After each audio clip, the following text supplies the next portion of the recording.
Hi అండి, ఈరోజు నేను రవ్వ లడ్డు తయారు చేద్దాం అనుకుంటున్నాను. ఇక దానికి కావాల్సినవన్నీ కూడా తీసుకున్నాను. నూక వేపించి తెచ్చుకున్నాను ఫస్ట్గా. తర్వాత నెయ్యి, పంచదార, పాలు, ఇవన్నీ కూడా ఇందులో కావాల్సిన ఇంగ్రీడియంట్స్ మాట. మా శేషుని కూడా పిలిచాను. మరి ఇవన్నీ తయారు చేశాక ఇవన్నీ తను ఉంచుతుందో లేకపోతే తినేస్తుందో చూద్దాం. ఏమండో మా ధనగారు ఫుడ్ బ్లాగ్స్ స్టార్ట్ చేశారు. ఇంక నుంచి నేను వండుకోనండి, ఎక్కడికి వచ్చి తినేస్తూ ఉంటాను. తప్పకుండా రండి ధనగారు. ఓకే ఓకే, పంచదార వై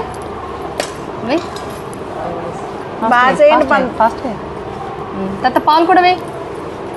ఉండ గట్టిగా రావాలి అంటే పాలే కలపాలి అసలు. వెయ్యి ఎక్కువ. ఓకే ఓకే ఓకే, బాగా కలపండి ధనగారు. ఉండ గట్టిగా రావాలంటే ఇవి కలపాలి అనమాట. జీడిపప్పు ఒకటి తక్కువైంది అమ్మాయి, అంతే. ఉన్నాయన్నీ కూడా చాలా చక్కగా ఉన్నాయి. కొంచెం పెట్టండి ధనగారు. ఉండమ్మాయి చేస్తున్నాను కదా, ఉండ చేస్తున్నాను కదా, ఆగు. అయ్యి బాబు నేను అంతసేపు ఆగలను, కొంచెం పొడి వేసుకుంటానండి బాబు.